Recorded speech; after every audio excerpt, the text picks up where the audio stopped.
அன்புள்ள சிம்ம ராசி அன்பர்களே வணக்கம். குரு பெயர்ச்சி பலன்கள்.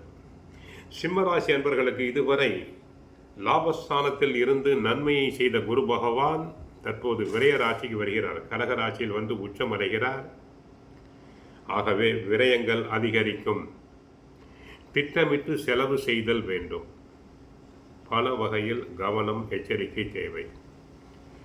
ஏற்கனவே தங்கள் ஜென்ம ராசியில் கேது இருக்கிறார். 7ஆம் இடமாகிய கலஸ்தரஸ்தானத்தில் ராகு இருக்கிறார். அஷ்டமத்தில் சனி இருக்கிறார் என்பதை மறத்தல் கூடாது. குரு பகவான் கடக ராசியில் அமர்ந்து 9ஆம் பார்வையாக சனியை பார்க்கிறார். ஆகவே அஷ்டமத்து சனியினால் ஏற்படக்கூடிய கஷ்டங்கள், நஷ்டங்கள் குறையும். எப்படி இருந்தாலும் உடல் நலம் பாதிப்படையும். உடல் நலனில் கவனம் தேவை. கணவன் மனைவி ஒற்றுமை தேவை. தரித்த வார்த்தைகளை உபயோகிக்கக்கூடாது. அடிக்கடி கோபம் கொள்வீர்கள். தொழில்துறை அன்பர்கள், வியாபாரிகள் தங்களுடைய தொழில்துறையில் கவனமாக இருத்தல் வேண்டும். இல்லாவிட்டால் நஷ்டம் வர வாய்ப்பு உண்டு. தரகு, கமிஷன் போன்ற ஏஜென்ட் தொழிலில் உள்ளோருக்கு கவனம் தேவை. வெளிநாடு தாராளமாக செல்லலாம். உள்நாட்டில் இருந்தால் கஷ்டம். வெளிநாடு செல்வோர்களுக்கு நல்ல லாபம், கை நிறைய சம்பளம் சம்பாதிக்கலாம். ஐடி துறை அன்பர்களுக்கு லாபம், நன்மைகள் அதிகரிக்கும். வெளிநாட்டு கம்பெனிகளிலிருந்து அழைப்புகள் வரலாம். அதனை மறுக்காமல் ஏற்றுக்கொள்ளுங்கள். தங்களுடைய எதிர்கால வாழ்க்கைக்கு நன்மை பயக்கும். மாணவர்கள் நன்றாக படிப்பர், நல்ல மதிப்பெண்களை பெறுவர்.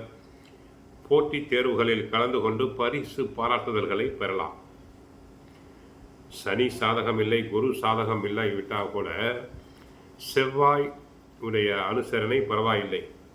செவ்வாயினால், சூரியன், ராசிநாதன் சூரியனால் அரசியல்வாதிகள் புகழ் பெறுவர்.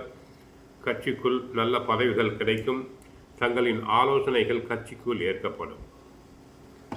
எப்படியோ அஷ்டமத்து சனி என்பதால் மிக மிக கவனம் தேவை. முடிந்தால் பல்லாவரம் அருகிலுள்ள பொலிச்சலூரில் உள்ள அகஸ்தீஸ்வரர் கோயிலுக்குள் இருக்கும் சனி பகவானை சனிக்கிழமையில் சென்று அர்ச்சனை செய்யுங்கள். நன்மைகள் தங்களுக்கு கிடைக்கும். குருவும் 12 விரயத்தில் வந்துள்ளதால் பண வகையில் மிகுந்த எச்சரிக்கை தேவை. யாருக்கும் கடன் கொடுக்கக்கூடாது, கடன் வாங்குதலும் கூடாது, ஜாமீன் தரக்கூடாது. கேதுவினால் சிலருக்கு அடிக்கடி வயிறு சம்பந்தப்பட்ட உபாதைகள் வரலாம். உடல் நலனில் கவனம் தேவை. தொழில் துறையில் கவனம் தேவை. உத்தியோகத்தில் உயர் அதிகாரிகளின் கண்டிப்பு உண்டாகும். கவனம் தேவை. கோவிலுக்கு செல்லுங்கள், நன்றாக வழிபடுங்கள். தினமும் பகவத்கீதை சுந்தரகாண்டம் பாராயணம் செய்யுங்கள். வாழ்க வளமுடன். ஹரே கிருஷ்ணா, ஹரே கிருஷ்ணா.